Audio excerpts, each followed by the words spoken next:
All right, what's up, y'all? How you guys doing? Today, I'm going to do my first patch rundown video. I'm just going to be taking a quick glance at the patches, see what changes are coming, my initial takes on them, how I think they'll impact the meta, if they do at all. The big changes, make sure you guys understand what's going on. For these ones, I'm going to be pretty light with it because I know LS and Freak both make these videos pretty in-depth. So I'm not going to, read all the numbers and tell you exactly how I think it's going to change the win rates and whatnot. I'm not going to get hyper analytical. I'm going to be a practitioner about it. I'm going to try to be practical. I'm going to try to, think how it's going to change. What is the goal with what Riot's trying to get done? How do I think they're going to, or how well do I think they're achieving that goal? And does it actually solve the problem? So let's go ahead and get into this. So because of Riot got hacked, so the patch is coming out late. So that's pretty cool. Or not cool. And I don't know why it's 13.1b. I guess this is like not 13.2 or 13.2. I don't know why it's like that, but this is the patch that should be coming out soon. It's not going to be coming out Wednesday like it normally does. It'll be coming out a day later. I guess this is the patch. I guess maybe this isn't all the changes they're planning on having, but because of the attack.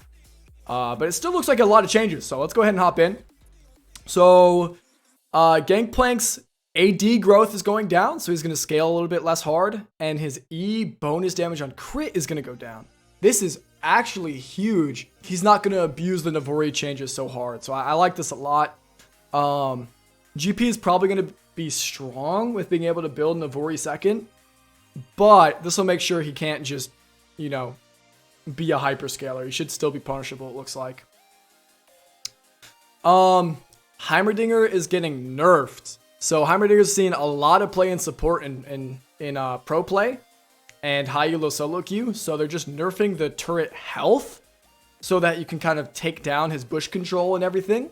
And it looks like they're nerfing his W damage. I don't think the W damage matters at all. I guess just like a feel-good nerf. But the health is significant. Because basically what Heimerdinger does is he just sets up right outside your bot lane's tower, and then he never loses bush control again. And they never lose priority, and your bot lane just will perma-lose. And you perma-lose all the dragons, and then your jungle just gets to run over the map. So making the turrets a little bit more punishable. I think if they reduce like the cooldown on this, or increase the cooldown on it, it would be good too. You really want these turrets to be punishable if he puts them at the wrong spots at the wrong time. But overall, I'm glad to see Heimerdinger get picked less. It's super annoying to play against support. Okay, Kassadin has been permabanned all of the time, everywhere. In high elo and pro play, he's either getting permabanned or picked. It's because Seraph's is so strong, and he just had the change. So they're nerfing his E cooldown to not scale as hard. So rank 1, it stays the same, but they're just adding some seconds. This will make it so, I guess our Kassadin's maxing E right now. This spell is definitely, I think, his biggest damage. And it is pretty significant because it's his biggest damage and he's spamming it on cooldown. And if you guys don't know Kassadin, the way it works is if you cast a spell around him, it knocks the cooldown down a second. So increasing the flat cooldown is a good way to make sure he still has that like anti-mage counter ability. So he still has that niche spot, but they're taking away his point. I don't think this will be enough. I'm still going to permaban Kassadin. Kassadin's who I permaban, so he's still going to be strong, but it's a good start. I think this is a good way to handle this problem. Okay, Kindred. Kindred Q damage is decreased. With the fighter item changes expected to impact them negatively, well, the marksman change will be an overall positive. We're giving Kindred a preemptive nerf. Okay, so since Kindred is an ADC, and she builds ADC items, they're giving her a nerf because they think ADC items are going to be strong. Which I think is fair. I think Kindred's in a fine spot right now. They're reducing the Q damage by like 10. That's pretty big because Kindred's all about early skirmishing. And again, she casts her Q on cooldown. So it's significant. But we'll just have to see with the AD changes or the item changes. Let's see. Lilia's getting a ton of changes. Holy, so what's going on here? Her passive is scaling harder. So she's going to do more max health damage with her passive now. 1.5% per 100 AP. Her Q is getting buffed with the AP ratio, it looks like. The outer edge true damage. And the inner edge. She's just getting 5% bonus AP. And her E is scaling harder with AP. So these are all changes to her scaling. The cooldown is staying the same. So they're actually nerfing the cooldown on the E. But they're buffing the AP ratios on every single one of her spells, including her passive. This is going to make her definitely feel nicer to play because right now, she just doesn't really have a good spot. It's like, why would you not just play any other AP jungler? Like, Diana is just her, but better. If she will pack a punch and have the mobility superiority that she's kind of known for, she'll be solid. She also felt worse ever since the jungle changes because her clear speed, although it still is faster than everybody's, doesn't really matter as much. Crab is spawning later. You can't invade as easily. Things like that. So these changes make her do more damage. Much needed. And I think they're pretty significant, but they won't matter early. They're going to make her feel a lot better in the mid and late game, though. So I think it just makes her viable again. Should be good. Lucian's mana is going down. Lucian's mana growth is going up. That's an early game nerf. His mana regeneration is going down. And his regeneration growth is going up. So again, they're just nerfing his mana at like levels 1, 2, 3. And they're just buffing it through the mid and late game. Which is awesome. Because Lucian is way too strong in lane right now. If you make one mistake against like a Lucian Nami lane. And here's what they're even typing that. Lucian Nami are overtaking the pro scene. So nerfing the early game makes him a little bit more punishable, especially with his low range. If he's not able to pop out so many Qs, a lot of times he can feel like he has a lot more oppressive range than he does with good Qs and good Ws. So if you give him less access to Qs, it should help. More mana at level 11. So that's what they're going for. So pre-11, it's a nerf. Post-11, it's a buff. Pre-11 is where he's really, really strong. So I like the way they're attacking this. If they make the lane phase survivable, should be good. I'm really excited to see the items. We maybe should have looked at the items first, but I'm really excited. If you guys are watching the video back, it might be the angle to skip to the items first and then come back and watch the champions. Maokai, thank goodness. Maokai has been 55% win rate in all high elos permanently. He's been pick ban. It's ridiculous. He's incredibly easy to play. He's incredibly cheesy to play. Very problematic. How are they attacking it? They're nerfing his Q. Damage to monsters, so he clears a little bit slower. That's pretty big. And his E, which is the real problem. Because right now, he can just throw out his E, and he just does more damage than your ADC and your mid laner, while being safer, while giving vision. It's just ridiculously broken. While not having to face check.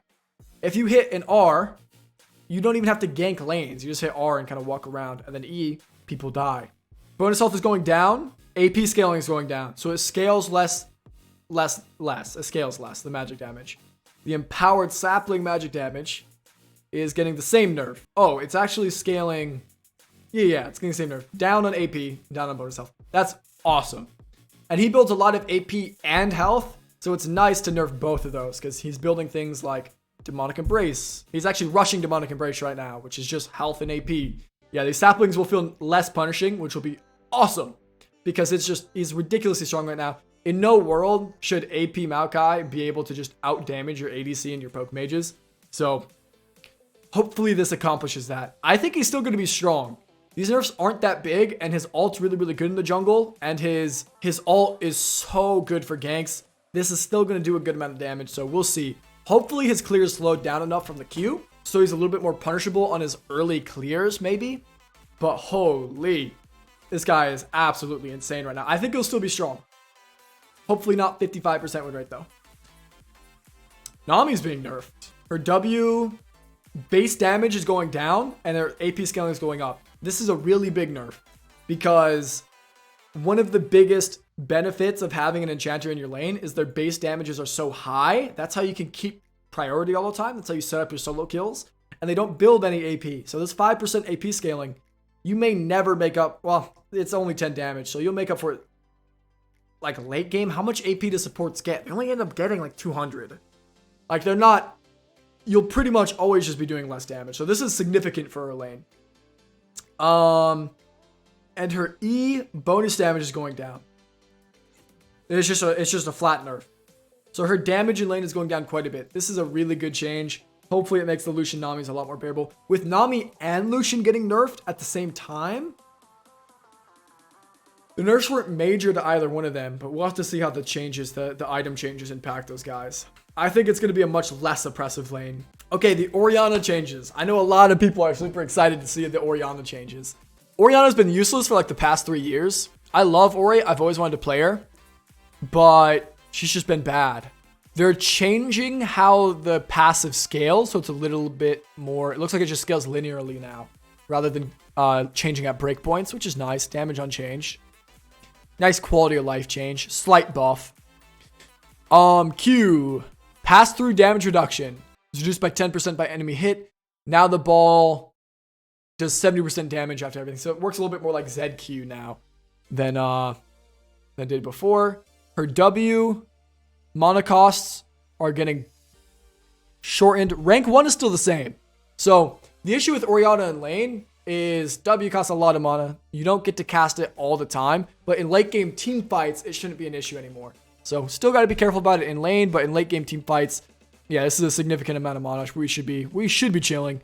And the ult damage is going up by a ton. 50 base damage. It looks like, 50, 75, 100. And then they're buffing the AP ratios by 10%. That's huge. Orianna right now, if you have really, really good mechanics, she's a good mid laner. But you have to play perfectly to use her properly. Her kit just feels a little bit underwhelming compared to kind of new champions as well. So giving her some more oomph to her spells so that you have a little bit more wiggle room or just a little bit more threat output will make her feel good again. So I still don't think she's going to be as good as Syndra. I think Syndra is just ridiculously strong. And I think Syndra's kit flows a little bit nicer. But she should be playable again, which will be nice. Ryze has been super strong. It looks like they're nerfing him a little bit. Chat's asking, they wonder how much the Q change can affect her wave killer early. It's a nice change. Because when you're trying to Q the entire wave, you're losing a lot of damage. So I think wave killer will actually feel a lot smoother when you're hitting all 6 minions with 1 Q. Which is going to allow her to contest priority a little bit. Which is going to put her back in that spot where she used to be. So she might be viable in high elo and pro play again, but I think in low elo, she's still just outshined, especially by the mages that are easier and I think scale a little bit better and are easier to execute. Okay, going on to Ryze. They're reducing his magic resistance, making him a little bit more punishable. This is also going to make him a lot more squishy, especially because he's getting so tanky from Roa plus Seraph, which will be nice. And they're increasing his maximum mana. Oh, okay, so they're giving him 10%. Runner AP down to 6%. So they are making him a little bit more punishable early. Or I guess the passive scales later. It'll reduce. They're making him a lot squishier, which is making him more punishable, which is great. They're not really affecting his damage. They're not really affecting what he's good at, his wave clear. So I like the way they're attacking this. They're saying, Ryze, we like where you're at. We like what you can do, but let's make it so you can get punished for when you're not doing what you should do. I like this change a lot. It'll make him a little bit worse. Ryze is not a champion you should really be playing in low elo anyways, but he'll still be very strong in high elo and in pro play. He'll probably still be an A tier champion. So it looks like for you, dear, they're reducing his R damage per tick, and they are shifting his Q damage. They're nerfing the scaling, but they're increasing the attack speed with points into it. So I think this change is fine. I don't think it's really going to do anything too major. Damage per tick. Damage per tick is significant because it ticks pretty quickly. They're trying to make all builds viable on this champion, and the burst potential of AD builds, which is nice. So the Prowler's Claw, they're trying to take away Prowler's Claw, you dear, while allowing you to still have options. I still think the alt build is really, really strong. The utility from your R, the damage that you can do with Demonic Embrace is just strong. So we'll see. YUUMI is getting a big change. Whoa! YUUMI's getting like mini reworked. Her attack range is going down by 75. Her base attack damage is going down. Her base health is going down. And her base health regeneration is going down. This is probably because in pro play, she is ridiculously strong. And she has a lot of just extra resources that she gets to burn. So they're making sure that she doesn't get to use her extra resources safely. They're making her a lot more punishable if you hop off now. So it's passive. When your passive's ready, you get 25 bonus range for that attack only. Still lower range than she had before. So she's not going to be able to proc her passive as much either, which is a huge nerf to her mana regen. And they're burning the shield. This champion's actually just gutted now. This champion's going to be pretty much unplayable. she'll stay fine in like as like a boost champion, like a duo boost champion, but she's not gonna have all the free resources and free access to her mana regen that she used to have access to before. So definitely very significant. Like this champion's just gone now.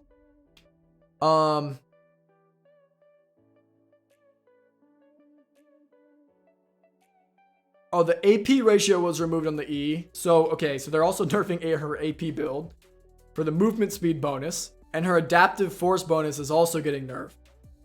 Oh my goodness. Yuumi's dead. I don't know if they plan on doing like a mini rework and they just want to get this change out so pro players stop playing it. But we'll never see it in pro, I don't think. It's GG. Go next on the Yuumi. Alright, Zoe, last champion change here.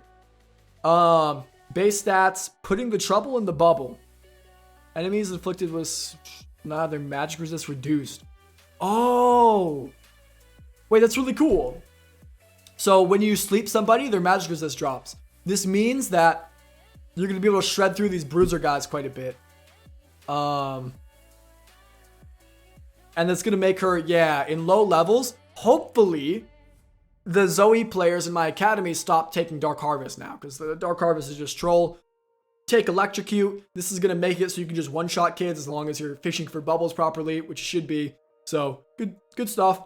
She's still strong right now. Zoe's actually very strong in high ELO right now. And I don't think this makes a big difference in high ELO, because the truth is, if you get hit by a bubble in high ELO, you're dead anyways, and teams are much better at reacting to it. But in low ELO, this is a very nice change to help you solo carry. So this will be nice for like below diamond. Okay, we're on to the items. Tell them to run back the Yuumi 1v1s. They're gutting Yuumi because I saw the 1v1 Yuumi video. Twitch chat saying that the Yuumi video caused the nerfs. It could be true. Is it a coincidence that not even a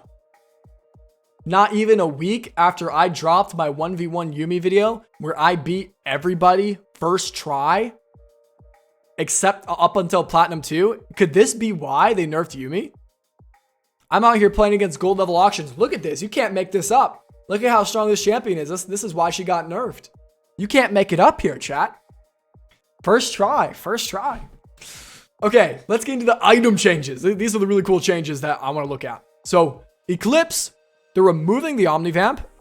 They're putting some ability haste on it. They're nerfing the shield cooldown. And they're making it build out of Clawfield's hammer rather than a Vamp Scepter and a dirt. And a longsword. Whoa! Wait, the whole item just got changed. Ability haste is broken. So it's no longer like a sustain item, which means champions like Aatrox, I think, are going to suffer quite a bit. But for the assassins, this just became like a really strong item. Because ability haste is really, really strong. You put ability haste on a Zed or a Kiana, and they're just like, Kiana's permanently sitting in grass, and Zed's just permanently throwing W's around.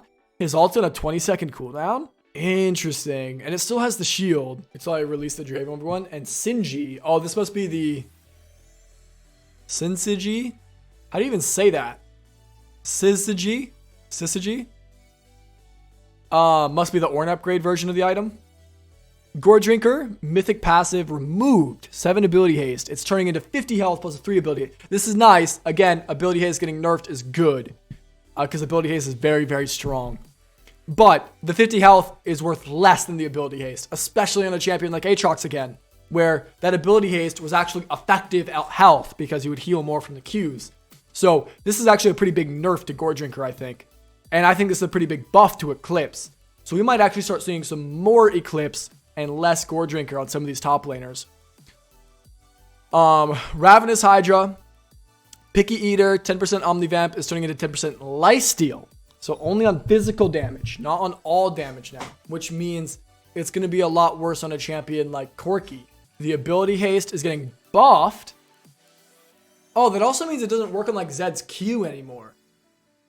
Right? Because Lifesteal actually only applies on like auto attacks.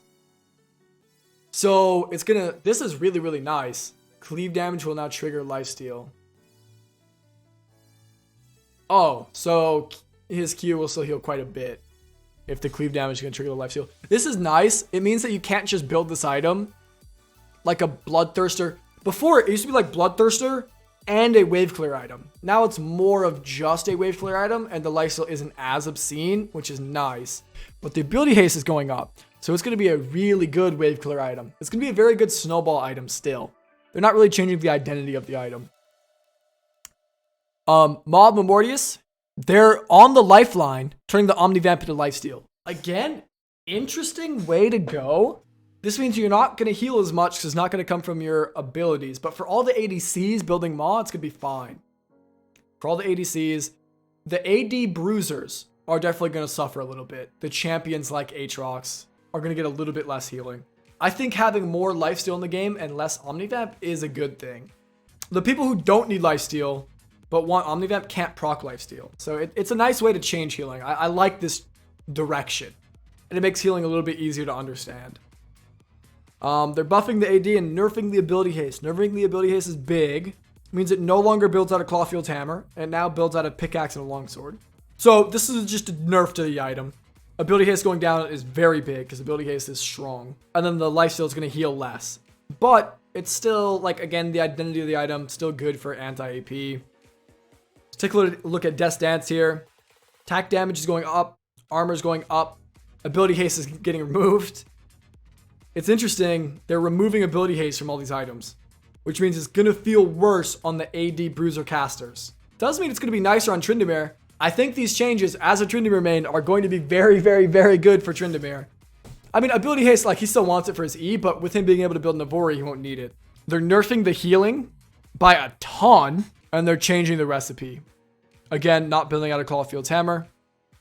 Chat's asking, is this good for Graves? It's good for Assassin Graves. It's bad for Bruiser Graves. Assassin Graves, where you're just trying to one-shot somebody and you just need Death Dance to a defensive item, it should be good. But for Bruiser Graves, it's a pretty big nerf.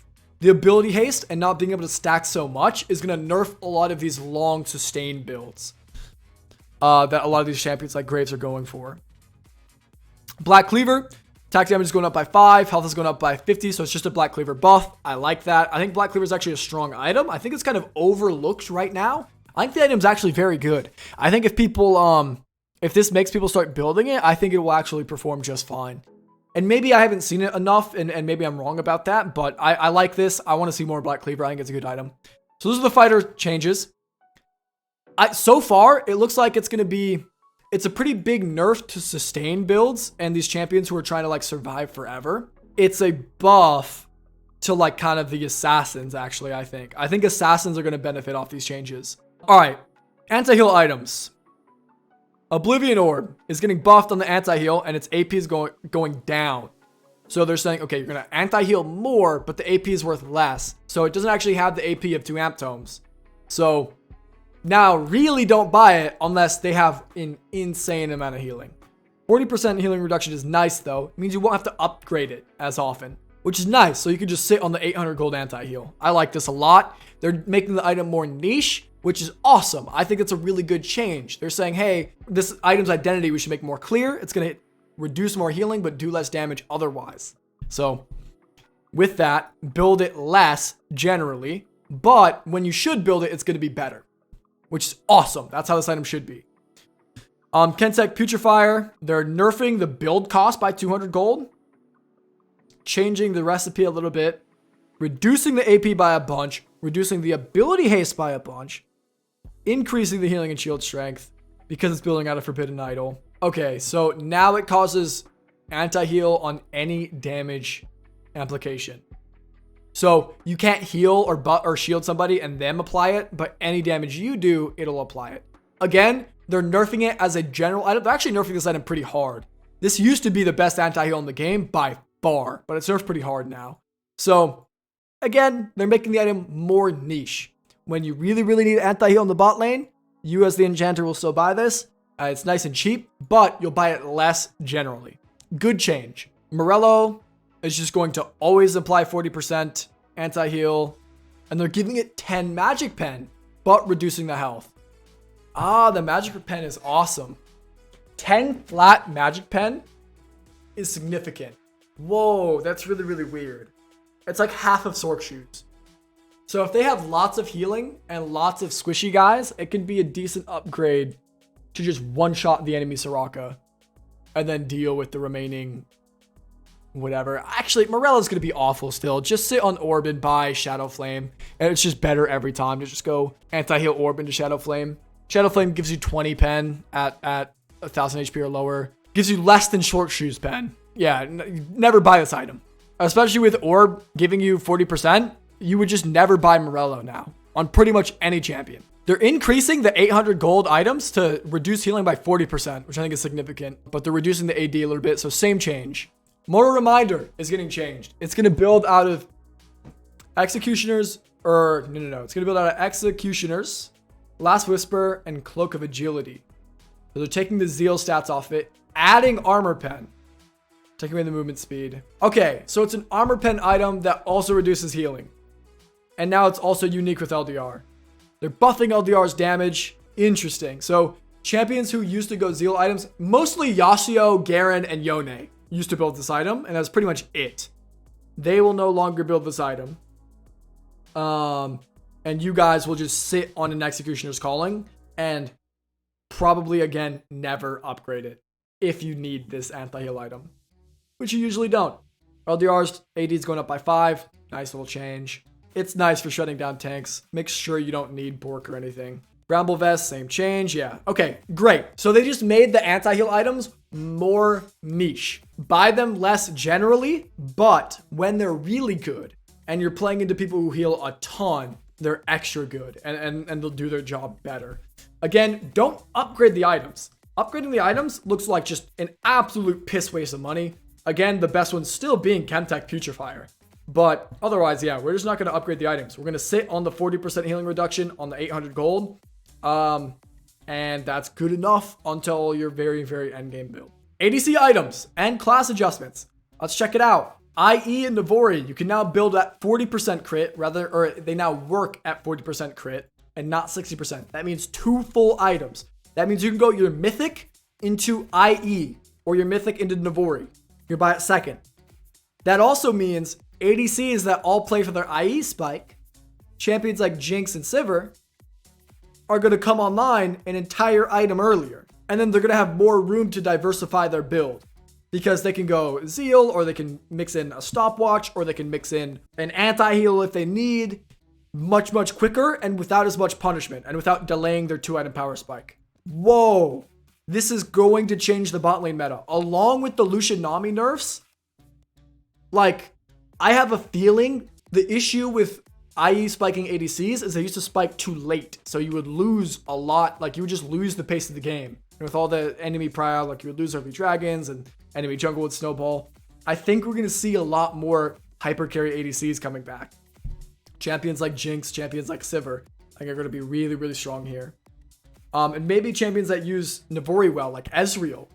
If Ezreal can go Essence Reaver, Navori, Muramana, is a crazy 3 items for Ezreal. And then he can still go Triforce. No, he can't, because Essence Reaver takes that spot. No, so he'd still have to go either Kraken or Shield Bow. That's crazy. ADC meta is going to change up a lot. Bloodthirster lifesteal is going down, but the shield's going up quite a bit. And the cost is going down.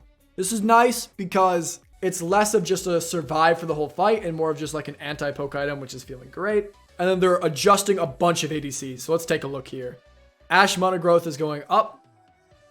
Her mana regen growth is going up. So Ashe is going to weave in more spells. Cool. Nice buff for her. Kate, mana growth is going up. All their mana growth is just going up. So I can spam more spells. Do these guys historically have mana issues, or do they have to take mana in their runes? They do. Both of these champions take Presence of Mind. Ezreal's mana is going up. If this allows them to now take Triumph, that's a really big buff. But if they still have to take Presence of Mind, it's kind of like it doesn't really matter that much. So we'll see how this plays out. Jin's mana costs are getting buffed on his W and on his E. Again, we're just reducing mana costs. Again, Jinx is getting mana buff. Kai'Sa's getting mana buff. Misfortune's getting mana buff. Senna's getting a mana buff. So they just buffed the mana on literally like all of these ADs got mana buffs, which is interesting. So we're going to see less. Interesting. It depends on if it changes their runes or not. If they can get away with taking less mono runes, things like Presence of Mind, things like Biscuits, for like a champion like Ezreal, it's very, very, very significant. And it's a strong buff. But if they still feel like they have to take Presence of Mind, the change isn't going to be that big.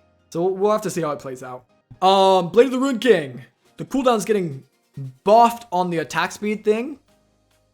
The ranged on hit damage is getting buffed, so it's going to be stronger on ADs. And the siphon damage is getting nerfed. So they're making it do a little bit less magic damage.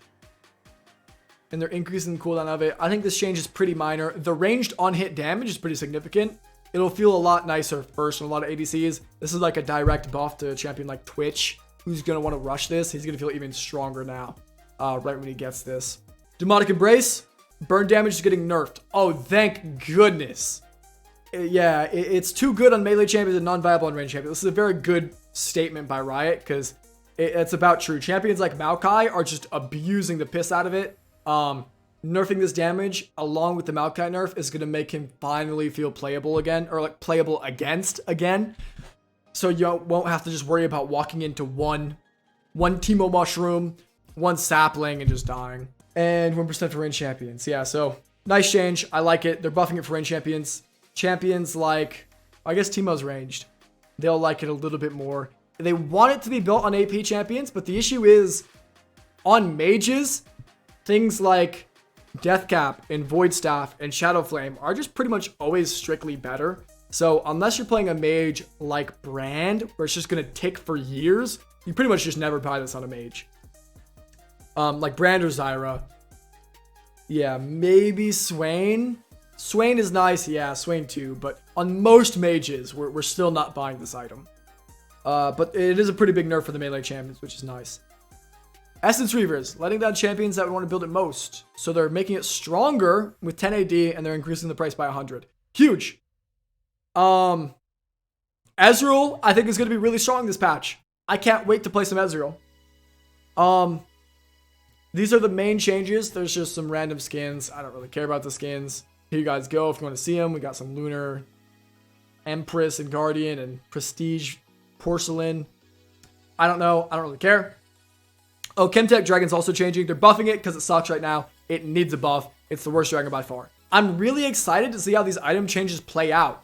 I think we're going to see some more hyper carries in the bot lane. We're going to see some more Ezreals, some more Jinxes, some more Sivers, maybe a little bit more Twitches. And they're actually nerfing the sustain bruisers. So they might be trying to put top lanes back into playing tanks. I don't really see tanks top lane that much.